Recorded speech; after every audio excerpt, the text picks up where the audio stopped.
मागण्या म्हणजे वनाधिकार कायद्याची अंमलबजावणी करणे. त्याचप्रमाणे पूर्ण नाशिक जिल्ह्यामध्ये बऱ्याचशा प्रकारची धरणं, मोठी-मोठी धरणं आहेत. पण त्या धरणाचं पाणी इथल्या स्थानिक शेतकऱ्यांना मिळत नाही. आणि दुसरी गोष्ट आपल्या नाशिक जिल्ह्यामध्ये पश्चिम भागामध्ये सुरगाणा, पेठ आणि कळवणमध्ये ज्या पश्चिमेकडे जे वाहून जाणारं जे पावसाचं पाणी आहे, ते पावसाचं पाणी गुजरातला जाऊन त्या ठिकाणी समुद्रात मिसळतं.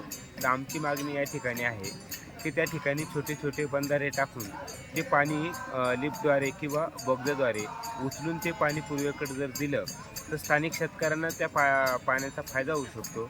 आणि पूर्वेकडचे जे शेतकरी आहेत, ते सुद्धा त्या ठिकाणी त्या शेतकऱ्यांना त्या पाण्याचा लाभ होईल.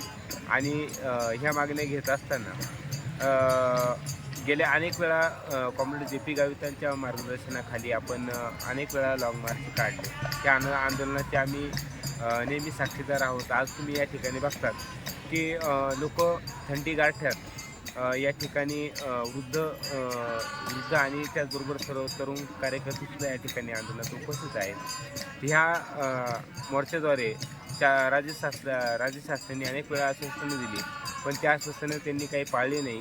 आणि ती आश्वासनं पूर्ण करण्यासाठी यावेळेस कॉम्रेड जे.पी. गावितांच्या मार्गदर्शनाखाली ठरलं आहे की यावेळेस आम्ही माघारी घेणार नाही. जोपर्यंत आमचा प्रश्न मिटत नाही, मग तो 1 दिवस जाऊ किंवा 15 दिवस जाऊ किंवा 20 दिवस जाऊ, यावेळेस माघारी होणार नाही. हा अखिल भारतीय किसान सभेच्या वतीने पुकारलेला एल्गार या ठिकाणी किसान सभेच्या माध्यमातून आणि युवक संघटनेच्या माध्यमातून या ठिकाणी आम्ही करत आहोत. तुम्ही आज या ठिकाणी साधारण किती दिवसापासून हा तुमचा लढा चालू आहे? आता लढा आज पहिला दिवस आहे. तर आमचा या नाशिक जिल्हाधिकारी कार्यालयात 13 दिवस अनेक वेळा पूर्ण देशाचं लक्ष असलेलं 2018ला किसान सभेचा लाँग मार्च कॉम्रेड जे.पी. गावितांच्या नेतृत्वाखाली हा मुंबईला गेला. त्यावेळेस एकनाथ शिंदे आपल्या महाराष्ट्र राज्याचे मुख्यमंत्री होते. त्यांनी जे आश्वासनं दिले, त्या आश्वासनं कुठल्या प्रकारची त्यांनी पाळली नाही किंवा त्याची अंमलबजावणी झाली नाही.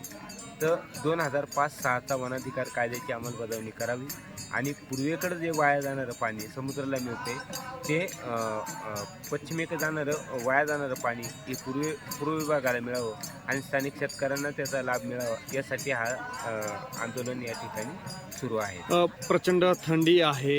जे काही आंदोलनकर्ते आहेत रस्त्यावरती झोपलेत, तहसीलदारांच्या पुढे झोपलेत, या ठिकाणी त्यांच्या कार्यालयाच्या पुढे प्रचंड थंडी आहे. काय वाटते भावना एक अतिशय वाईट परिस्थिती या ठिकाणी आहे.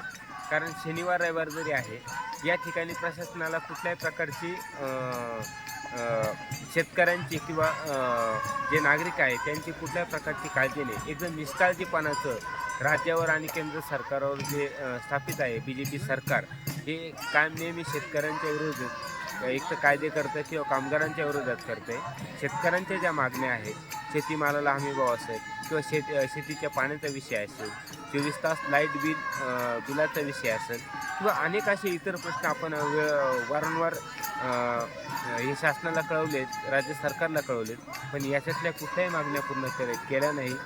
म्हणून या ठिकाणी शेतकरी मेला तरी चालेल, पण शेतकऱ्यांचे प्रश्न सुटेपर्यंत हे आंदोलन सुटणार नाही. हे शासनाने याची दखल घ्यावी. शासनाने याची लवकरात लवकर आपल्या राज्याचे मुख्यमंत्री देवेंद्र फडणवीस असतील, यांनी लवकरात लवकर या शेतकऱ्यांचे प्रश्न मार्गी लावेत अशी अपेक्षा या ठिकाणी व्यक्त करतो.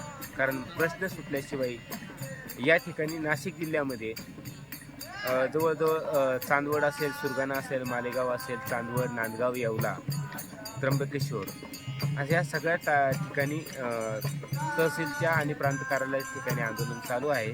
जोपर्यंत प्रश्न मार्गी लागत नाही, राज्य सरकार मार्क्सवादी कम्युनिस्ट पक्षाच्या किंवा अखिल भारतीय किसान सभेच्या राज्य कमिटीला चर्चेला बोलवत नाही, तोपर्यंत हे आंदोलन अशाच पद्धतीने चालू राहील. आमच्या प्रमुख